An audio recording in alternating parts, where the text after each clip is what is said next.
अशोक सचदेवा ने पोलैंड से सवाल पूछा है। बाबा, क्या कुछ व्यक्तियों की मौजूदगी मनहूस साबित हो सकती है?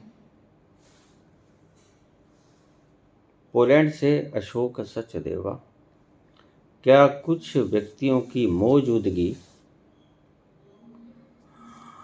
अनिष्टकारी मनहूस हो सकती है?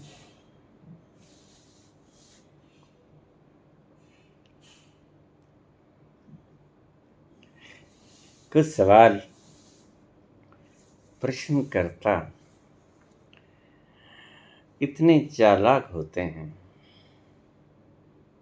समझदार कहो या चालाक कहो या प्रश्न करने का ढंग कहो, ये उत्तर देने वाला एक बार सोचता है। उसी तरह का ये प्रश्न है। क्या कुछ व्यक्तियों की मौजूदगी या एक व्यक्ति की मौजूदगी दूसरे व्यक्तियों के लिए मनहूस साबित हो सकती है?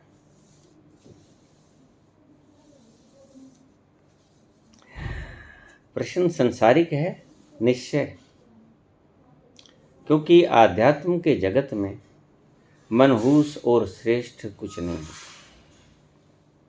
उसमें तो मानस की जात सब एको पहचानबो।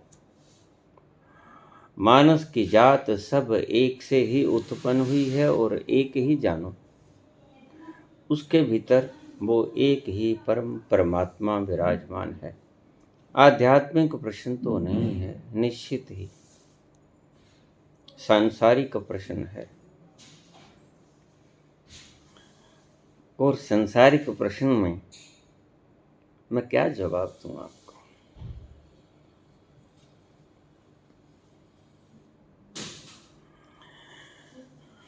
झूठ तो बोल ना सकूंगा, सत्य बोलना पड़ेगा, क्योंकि आपने प्रश्न ही कर दिया।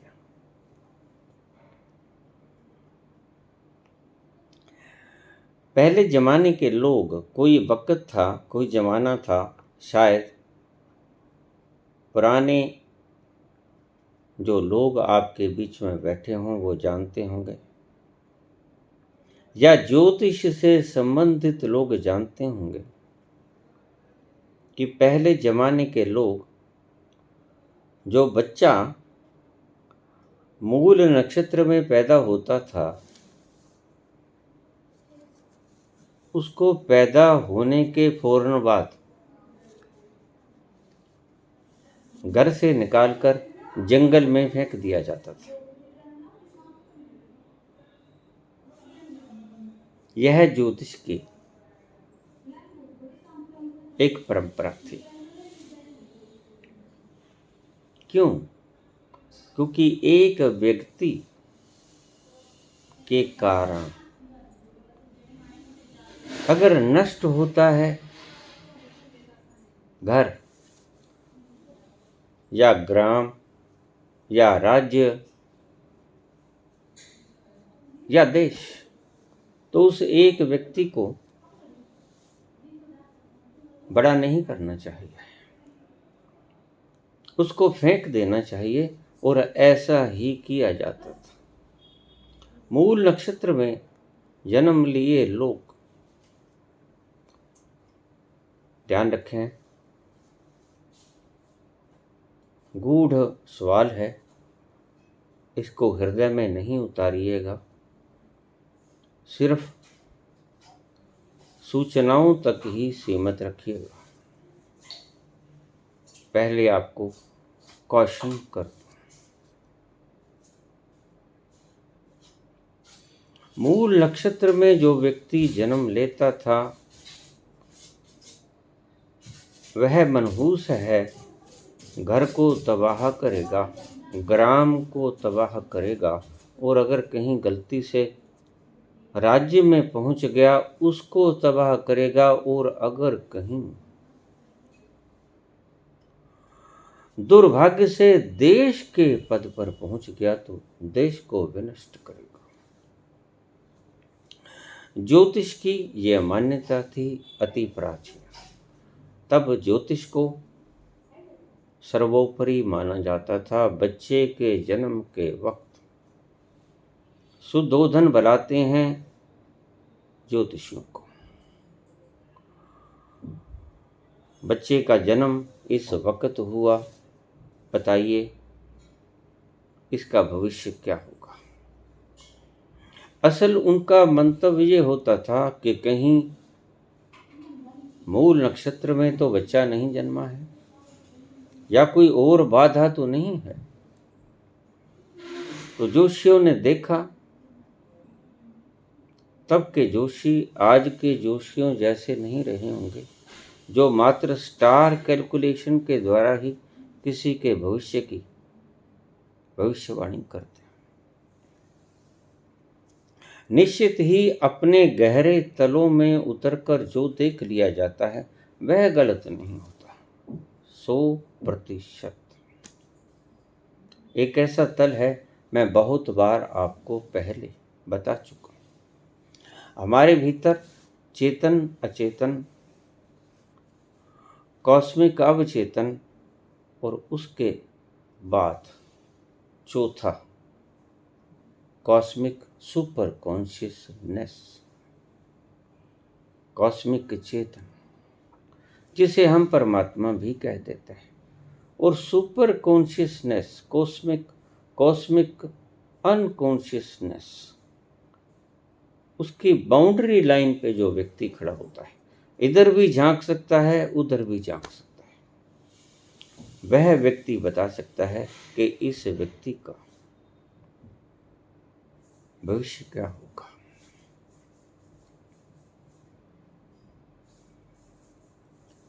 एक आपसे और भी बता दूं, वह व्यक्ति बता सकता है। मैं यहीं तक सीमित रहूंगा, आगे पूछने की चेष्टा भी मत कीजिएगा, अति हो जाएगी। कुछ लोग इससे अगला सवाल भी पूछ लेते हैं कि ये होगा, बस ये होगा।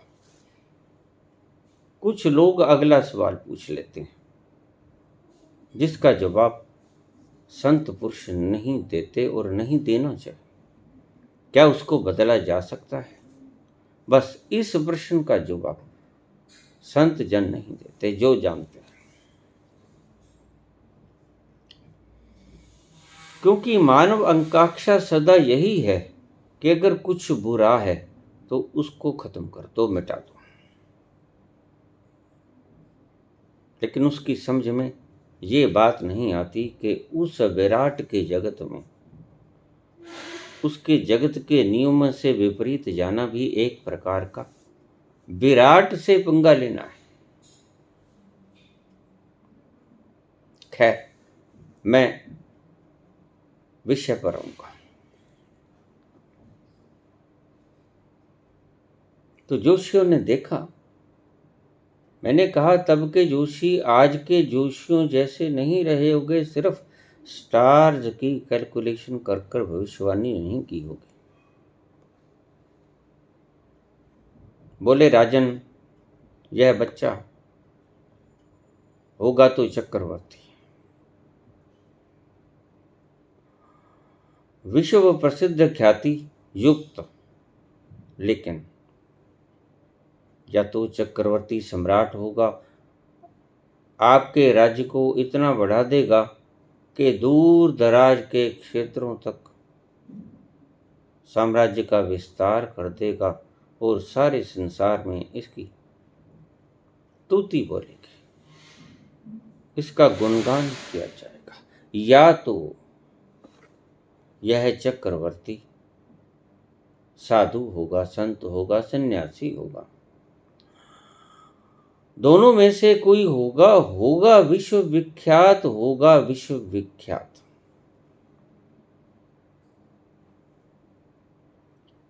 दुनिया नतमस्तक होगी, दुनिया पूजेगी इसको।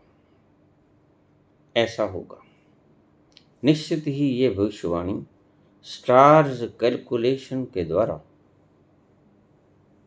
पूर्ण रूप से नहीं की जा सकती, आंशिक रूप से की जा सकती। इससे मैं असहमत नहीं, क्योंकि भगवान कृष्ण का जन्म जिन नक्षत्रों और जिन स्टार्स के अपने अपने स्थानों में बैठने की स्थान देखा जाए तो निश्चित ही वो महान बनेंगे, कोई भी व्यक्ति जन्म से ही कह सकता है।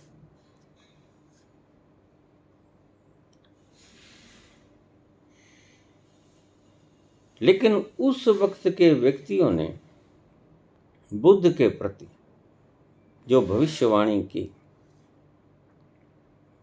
उससे सुद्धोधन खुश भी हुए कि मेरे राज्य को विस्तीर्ण करेगा, राजपुत्र है। लेकिन जब दूसरी बात मन में आई कि अगर कहीं सन्निस्त हो गया तो मेरा तो बच्चा भी एक, तो इस इतनी बड़ी राजगद्दी को, राज सिंहासन को संभालेगा कौन? क्या इस राज्य को कोई संभाल नहीं पाएगा? अगर ये सन्यस्त हो गया, चक्रवर्ती सन्यस्त हो गया, तो मेरी इस कपिल वस्तु के विशाल राज्य का क्या होगा? मन में ये सवाल आते ही बिजली कौंध गई और तुरंत उसने फैसला किया कि इस बच्चे को संसार का दर्शन ही ना करो। सबसे बढ़िया तरीका एक विशाल उद्यान में, एक विशाल भवन में ही उसे रखा गया। वहीं उसके नहाने धोने, सैर करने, व्यायाम करने, विद्याएं सीखने अध्यापक वहां आ जाते, शिक्षक उसे शिक्षा देते। किसी गुरुकुल में नहीं गए बुद्ध, घर ही उसका गुरुकुल था। शिक्षक घर पे आके पढ़ा जाते, सब कुछ सीखा उसने।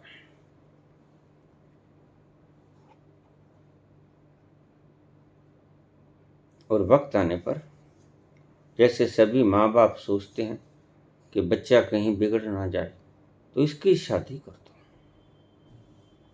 सुधोधन की सगी बहन थी अमिता, उसकी बेटी थी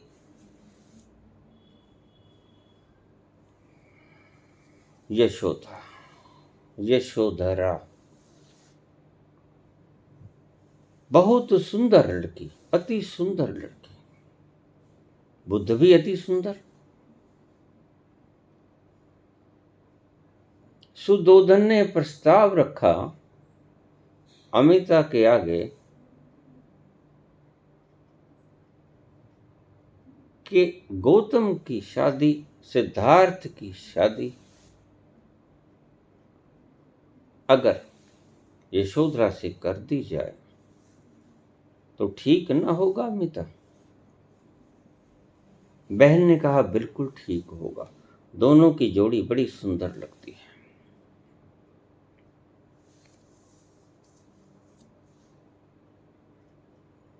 शादी कर दी गई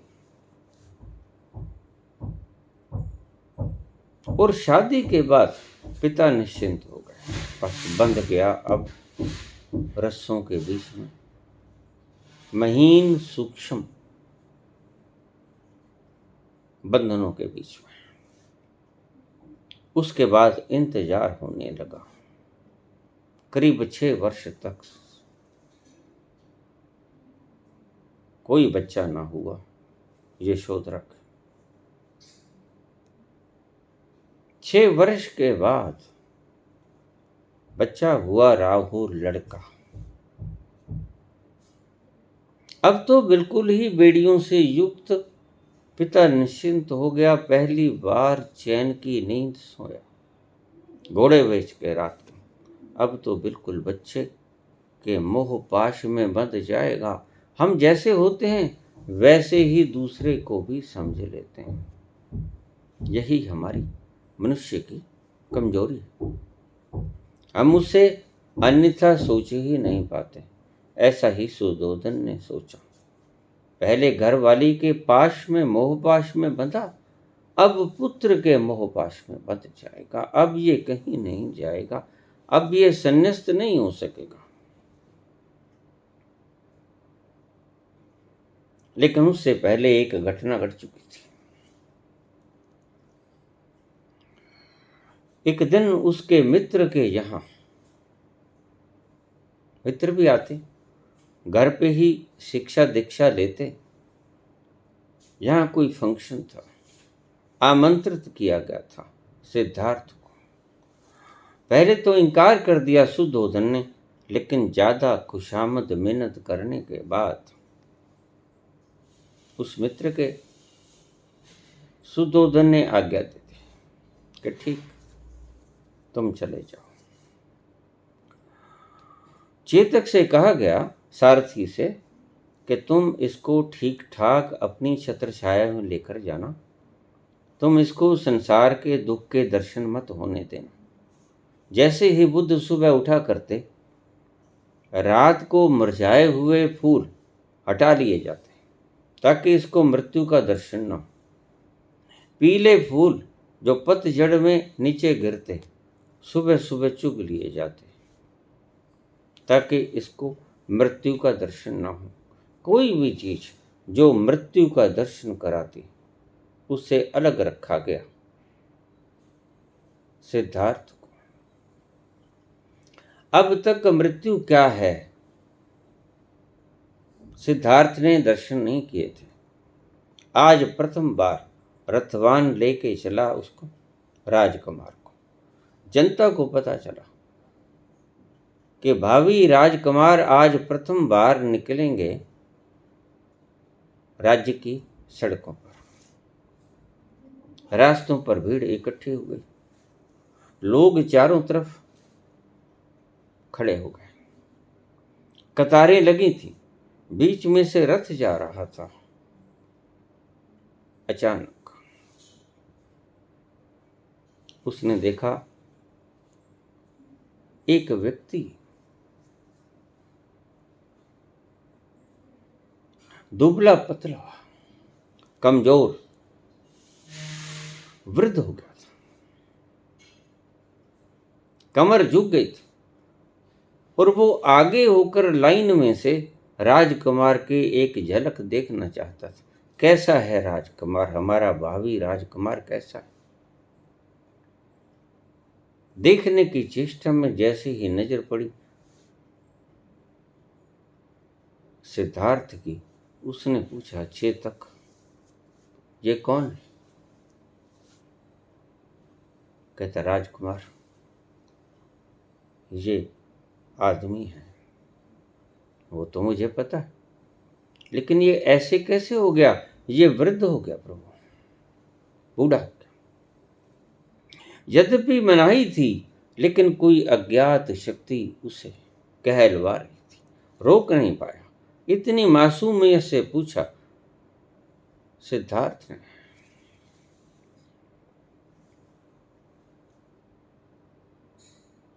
बूढ़ा हो गया है, कमर झुक गई है,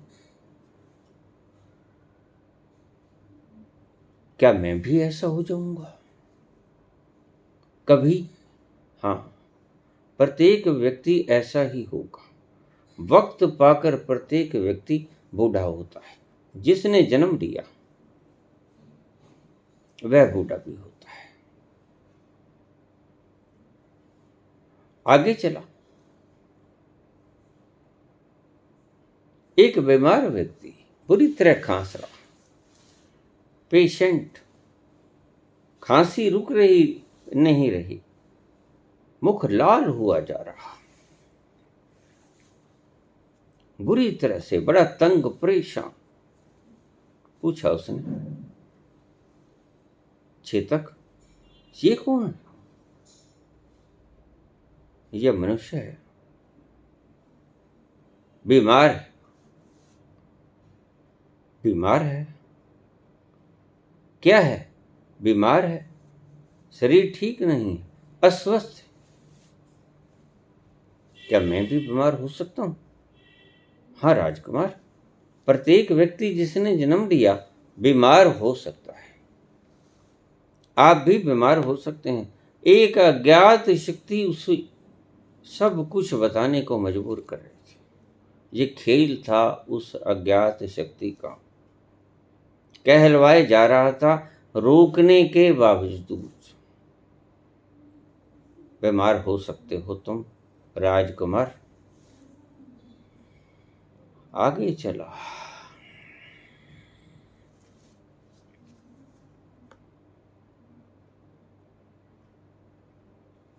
एक व्यक्ति, सभी रुक गए, रथ भी रोक लिया गया।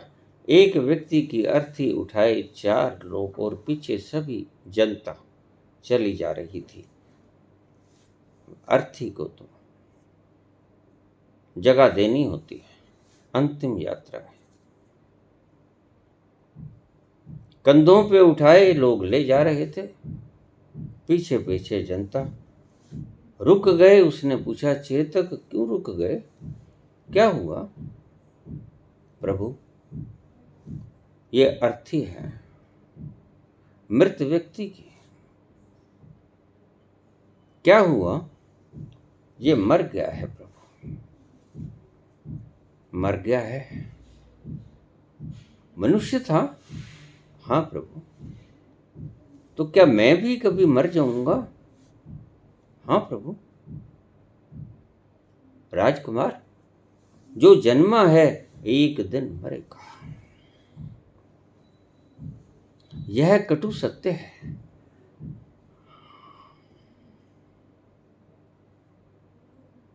मर जाऊंगा, मैं भी मर जाऊंगा। हाँ राजकुमार, एक दिन सभी को मरना होता है।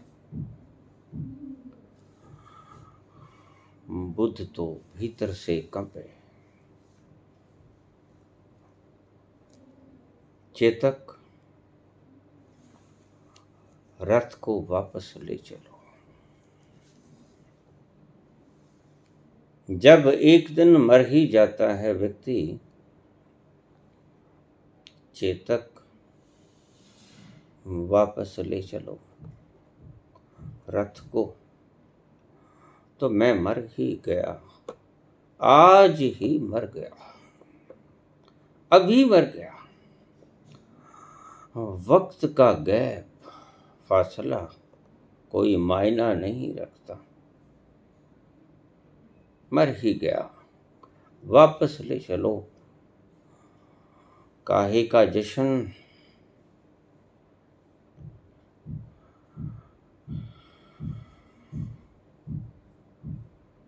इस धरा पर, इस मृतवत संसार में जश्न काहे का? किस पर झूमूं, किस पर नाचूं, किस पर खुशी मनाऊं? मैं तो चला था खुशी मनाने मेरे मित्र के जन्म दिवस पर, लेकिन यहां तो कुछ भी निश्चित नहीं है, सब कुछ अनिश्चित है। और जब मर ही जाना है तो खुशी काहे की? खुशियां सब टूट जाएंगी जिस दिन धरा पर लाश बिछ जाएगी। 4 लोग उठाएंगे कंधे पे और ले जाएंगे उसकी अंतिम यात्रा पर,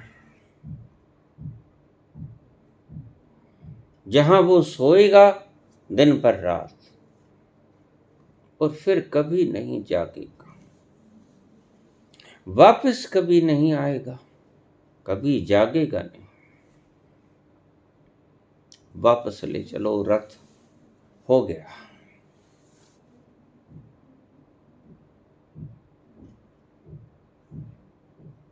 जो आज्ञा राजकुमार।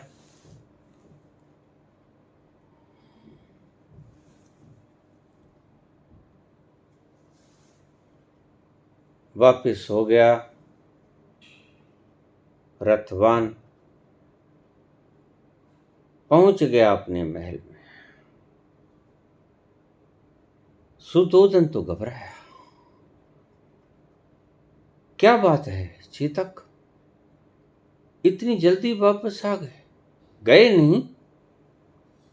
नहीं राजन, राजकुमार का हुक्म था कि वापस ले चलो। क्या हुआ? उत्सुकता से पूछा सुधोधन ने। सारी कहानी कह सुनाई। अरे मूर्ख, मैंने तुझे पहले ही समझाकर भेजा था, तूने ये क्या किया? अनिष्ट हो गया। मेरी इतने वर्ष की मेहनत बर्बाद कर दी तूने। क्या करूं मालिक? इतनी मासूम में से पूछा राजकुमार ने। मैं इनकार न कर सका, मैं झूठ न बोल सका, मजबूर था। जैसे मेरे भीतर के कपाट खुल गए हों और उत्तर स्वयं से आया हो। मैंने कुछ नहीं बोला, जैसे स्वयं से ईश्वर ही बोल गया। मैं कुछ न कर सका, मैं रोक न सका। तुमने ठीक नहीं किया चेतक, तुमने आज बहुत अनिष्टकारी काम कर दिया। चिंता बढ़ गई सुधोधन की। यशोधरा के अभी बच्चा नहीं हुआ था, गर्भवती थी। कुछ दिनों के बाद यशोधरा के बेटा हुआ। चैन पड़ा मन में, लेकिन इधर बुध दिन भर रात मर ही जाऊंगा, मर ही गया। जब एक दिन ये कुछ होगा तो आज ही हो गया, बस समय की ही तो बात है। और जो कल होना है वो आज हो ही गया, जो कल होना है वो हो ही गया। समझो, निश्चित ही ये शरीर जब मिटेगा ही तो मिट ही गया, ये समझो। अभी मिट गया, आज ही मिट गया। फिर जश्न काहे का इस संसार। भाग चल, निकल जा यहां से, उसकी आत्मा उसे कहने लगी। भीतर से हिरोरे मारने लगे कि चल यहां से, देख उस नित्य को, इस अनित्य को छोड़ दे। उस शाश्वत की पहचान कर। सुना था उसने, शास्त्रज्ञ भी वहां आते थे कि एक तत्व हमारे भीतर है जो नित्य है, जो अनित्य नहीं, जो मरता नहीं। उसको ढूंढने की फिराक में एक रात, राहुल के जन्म के बाद 7वें दिन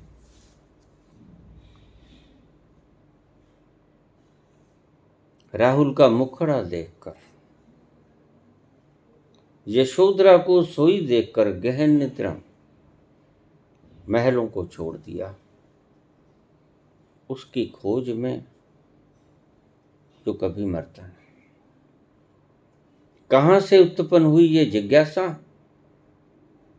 मृत्यु के पैगाम ने शुरू की ये जिज्ञासा। तुम तो रोज मृत्यु को देखते हो, लेकिन कुछ समझ नहीं पाते। तुम्हारा दिमाग वज्र का हो गया है, पत्थर है, जड़ है, इसके भीतर किसी तरह की कोई लहर उत्पन्न ही नहीं होती। एक कहावत है हमारे भीतर समाज में कि हर अर्थी के साथ जाना चाहिए। लोगों ने उसकी अर्थ गलत कर ली, व्याख्या गलत कर ली। लोगों ने लालच दे दिया कि अगर प्रत्येक अर्थी के पीछे जाओगे तो तुम्हारी उम्र एक दिन बढ़ जाएगी। एक अर्थी के पीछे जाओगे तुम्हारी उम्र एक दिन बढ़ जाएगी। सभी अर्थीयों के पीछे मैंने ऐसे लोग देखे, सभी के संस्कार के साथ जाते हैं, लेकिन गुमराह करने वाला फार्मूला है ये। ये सत्य नहीं है, इसके पीछे सत्य कुछ और है। उम्र नहीं बढ़ती एक दिन, वर जिसने बनाया बड़ा सुंदर नियम बनाया था, न जाने कब तुम सेंसिटिव मोड में हो, तुम उस मोड में हो जो कि महासूक्ष्म और थोड़ी सी चोट लगे और आपके मन के भीतर ये बात गूंज जाए कि अरे ये मर गया, मैं भी मर जाऊंगा।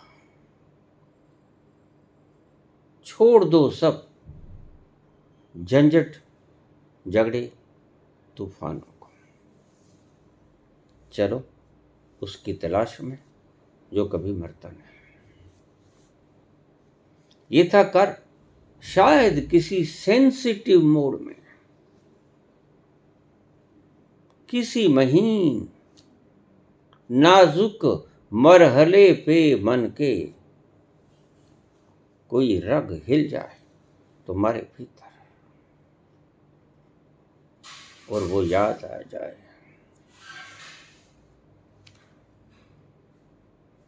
कि मैंने भी मरना है। ये सदा ही शरीर को तुम ढोते फिरते नहीं रहोगे, इसकी एक लिमिट है। लिमिट के बाद ये रहेगा नहीं, चला जाएगा। और तुमने क्योंकि अब तक अपने आप को ये शरीर ही तो माना है, इसीलिए तुमने शरीर ही माना है, तुम शरीर ही हो, ये इंद्रियां हो, ये मन हो, और ये शरीर एक दिन रहेगा नहीं, तो फिर काहे उत्पात मचाना इस सृष्टि में। और उस दिन से मौन हो गए बुद्ध, और उनका नाम रखा गया तथागत। पता ही नहीं लगा हवा का झोंका कब आया चला गया, उनका नाम रखा तथागत। तथ आगत, जैसे आए वैसे चले गए, पता भी ना चला।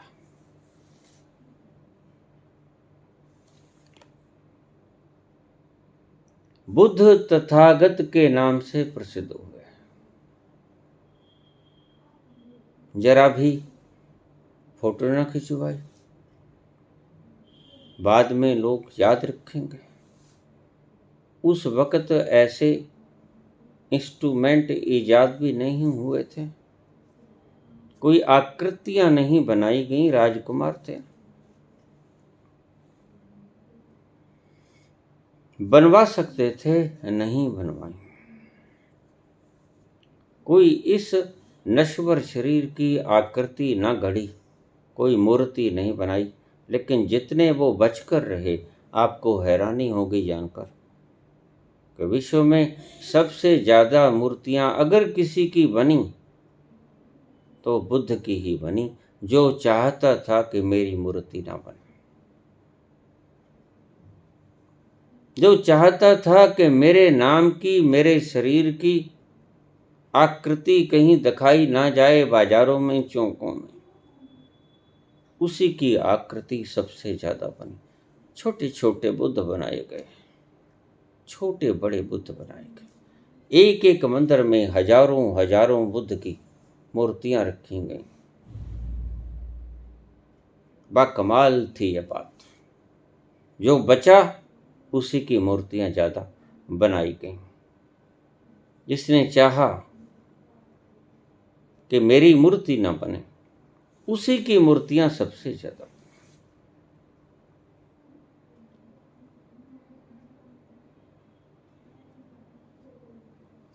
निकल गए। आगे की बात 6-7 वर्ष का वक्त लगा और बुद्ध ने खोज लिया। मिल गया बुद्ध को वह जो नित्य है, जो अनित्य नहीं है, जो मरता नहीं, जो अमर है।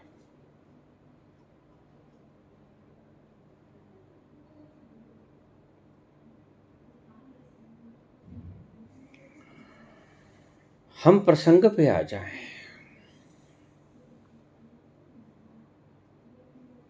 वही हुआ जो कहा जोशियों ने सुद्धोधन को, और चक्रवर्ती सम्राट तो न हुए, लेकिन चक्रवर्ती सम्राट से भी बड़े इस धरा पर ही सम्राट नहीं थे। वो अस्तित्व के सम्राट थे।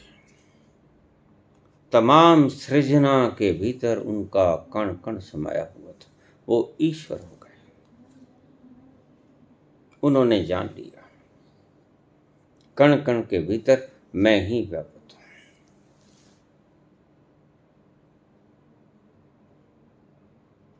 ठीक निकली भविष्यवाणी, लेकिन ज्योतिषीय गणनाओं के भीतर की गई भविष्यवाणी अर्ध सत्य और अर्ध असत्य होती है, पूर्ण सत्य नहीं होती। हमारे भीतर एक तल है जो मैंने आपको बताया, कॉस्मिक अनकॉन्शियस और कॉस्मिक सुपर कॉन्शियस के बिल्कुल बाउंड्री लाइन पर, लकीर के ऊपर जो आदमी खड़ा है वो जान सकता है कि क्या होगा। बड़े आराम से जान सकता है, क्योंकि संत पुरुष जो पहुंचे उस तल पर वो सदा वहीं विराजमान रहते हैं।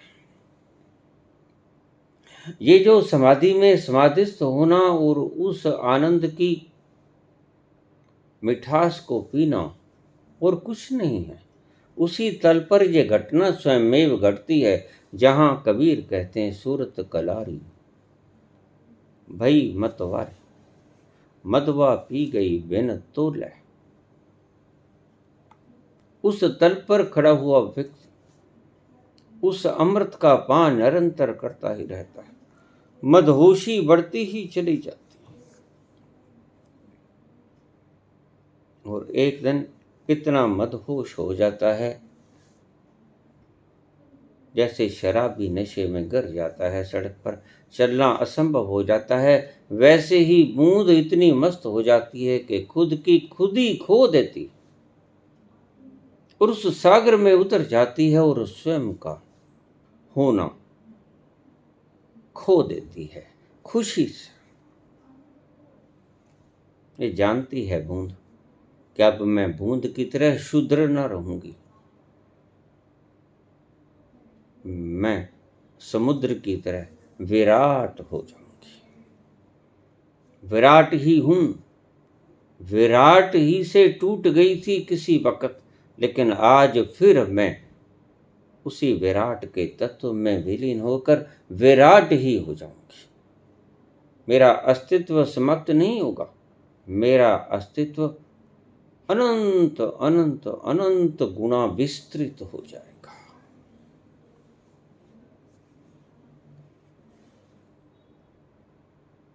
उस तल से जिसने देखा वह आपके संसार की होने वाली सभी घटनाओं को बखूबी जान सकता है।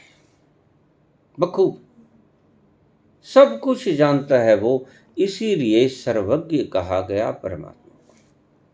वे लोग कोई मूर्ख न थे जिन्होंने ईश्वर की 3 व्याख्याएं की, सर्वव्यापक। अब उसके सिवा कुछ है ही नहीं, तो सभी जगह वो मौजूद है। सर्वशक्तिमान, जब उसके सिवा कुछ है ही नहीं तो सारी एनर्जी है सब जगह, और शक्ति सर्वशक्तिमान।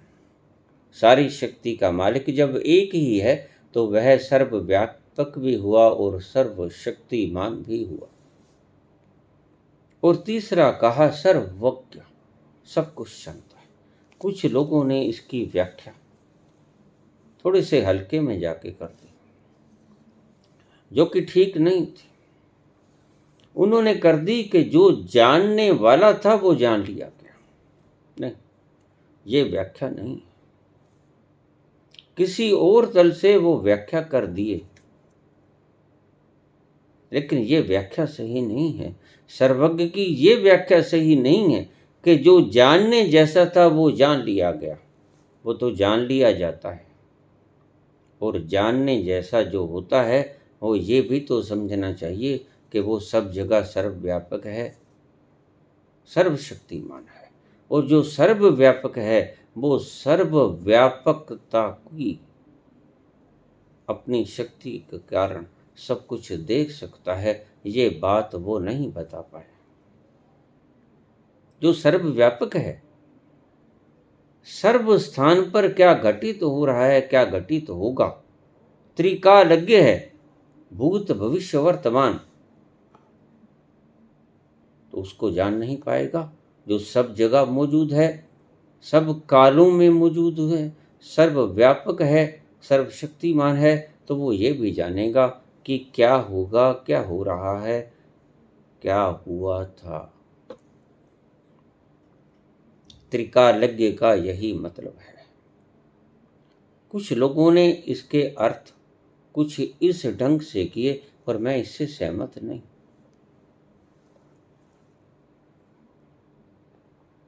सर्वज्ञ का अर्थ यही कि जो सब जानता है, तीनों कालों की बात जानता है। भूत में क्या हुआ, वर्तमान में क्या हो रहा है, भविष्य में क्या हो रहा है, और कहाँ पता चलेगा, उस तल से पता चलेगा। सर्व अंतर्यामिन, इसीलिए हमने संत पुरुषों को कहा कि आप तो अंतर्यामी हो, सब जानते हो। सदा से ही हमने ये धारणा नहीं बनाई रखी थी, वरन ये स्पष्ट सिद्ध था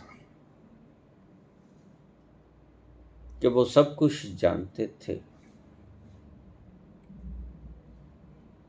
बुद्ध ने अगर अपने प्राण रोके रखे कुछ देर के लिए, तो उन्हें पता था कि एक व्यक्ति आगे आएगा और मुझसे अंतिम सवाल पूछेगा, और मैंने उसका जवाब देकर ही शरीर छोड़ना है, क्योंकि वह व्यक्ति अपने पूछने वाला अपने हिसाब से तो महत्वपूर्ण प्रश्न ही पूछेगा। वो प्रश्न चाहे 2 कौड़ी का भी क्यों ना हो, उसके हिसाब से महत्वपूर्ण है। और उसने इंतजार किया, और वह व्यक्ति आया और आनंद से बोला, तथागत भी गए तो नहीं? नहीं, मैं सवाल पूछना चाहता हूँ। पूछ लो। बुद्ध ने कहा, तुम्हारा ही इंतजार था, आ जाओ।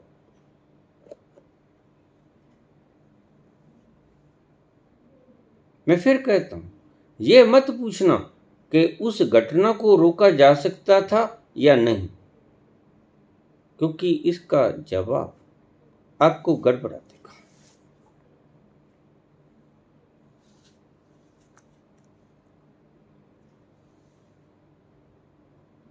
बुद्ध से सवाल पूछा, बुद्ध ने जवाब दिया, अंतिम सवाल, जीवन का अंतिम जवाब।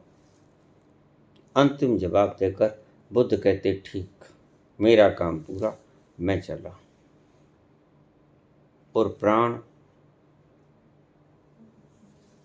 निकाल लिया, गए।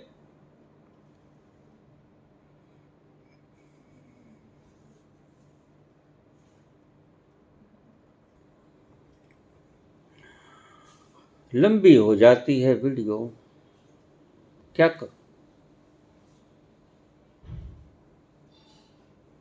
जो मुख्य प्रश्न था, बिल्कुल अगले ही प्रवचन में मैं उसका जवाब दूंगा। धन्यवाद। बच्चों के लिए प्रश्न।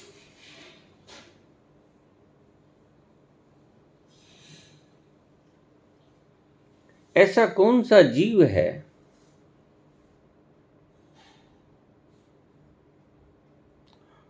जो एक बार मरता है, मरकर फिर वही जीव जिंदा हो जाता है उसी शरीर में, और फिर दूसरी बार मरता है? ऐसा कौन सा जीव है जो एक बार मरता है,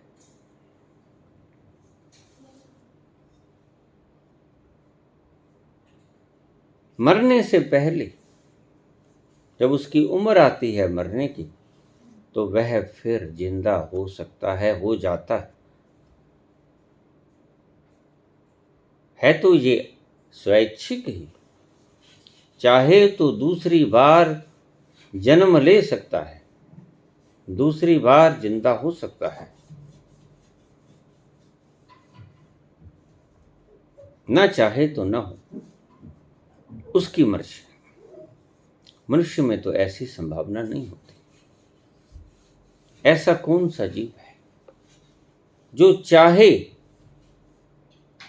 जब मरने वाला हो तो मरे ना, वरन दूसरी बार जीवन को शुरू करता है उसी शरीर में। बड़ी अजीब सी बात है, लेकिन आपके लिए शायद काम पड़ जाए। ऐसा पक्षी होता है जैसे गुरु गोविंद सिंह जी का बाज। बाज एक ऐसा पक्षी है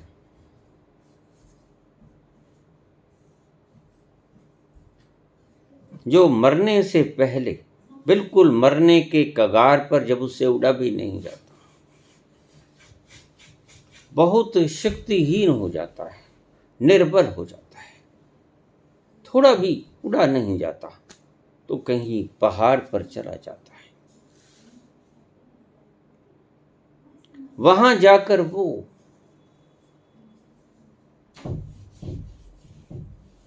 अगर दूसरी बार फिर जन्म लेना चाहता है इसी शरीर में तो ले सकता है। प्रकृति ने उसे ऑप्शन दिया। उसके पास चोंच होती है, उसके पास नाखून होते हैं।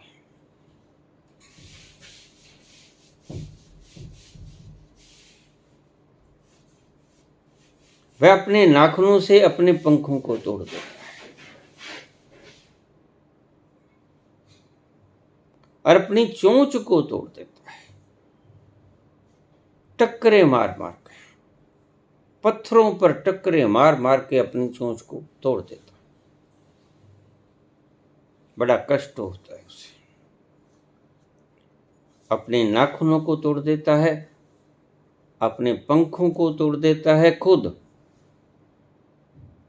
क्योंकि लाचार होता है, उड़ा नहीं जाता, बिल्कुल थक जाता है, हार जाता है। एकांत स्थान में, थोड़े से काफी ऊंचे स्थान में चला जाता है। बाज की उड़ान बड़ी ऊंची होती है। वहां जाकर बैठ जाता है, नाखूनों को तोड़ देता है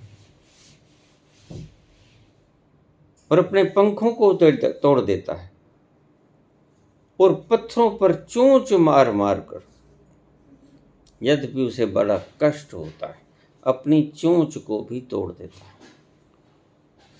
और ये सब सारा कुछ करने के बाद वो अति कष्टकारी पोजीशन में आ जाता है। बहुत कष्ट झेलता है बाज। लड़ाकू होता है, लड़ना जानता है, हौसला साहस उसके भीतर होता है अति।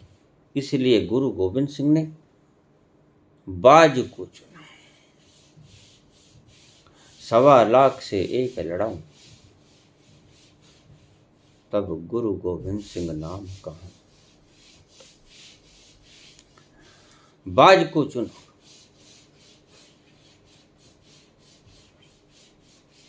और उसके बाद, क्योंकि जब क्षत विक्षत शरीर हो जाता है, नाखून तोड़ दिए, पंख झड़ गए, तोड़ दिए, चोंच तोड़ दी, टकरा टकरा कर अत्यंत गंभीर रुग्ण दर्द भरी अवस्था में तड़पता है। कुछ महीने तक तड़पता है, कोई 4-6 महीने तक तड़पता है। बड़ा दर्द होता है उसे, बड़ा कष्ट होता है। और उसके बाद प्रकृति ने ऐसा नियम बनाया कि उसके नाखून दोबारा से आ जाते हैं, पंख दोबारा से नए, बिल्कुल नए, जैसे जन्म के वक्त थे। और चोंच नई आ जाती है, और जैसे ही सारा कुछ नया आ जाता है वो झट से उडारी मार देता है।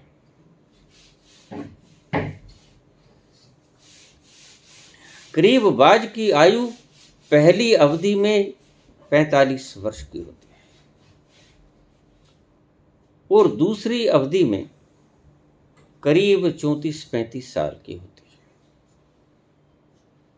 पहली बार वो 45 के करीब जीता है बाज, और दूसरी बार जब उसके नए पंख निकलते हैं, नए नाखून आते हैं, नई चोंच आती है, तो वो करीब 34-35 साल तक फिर जिंदा रहता है।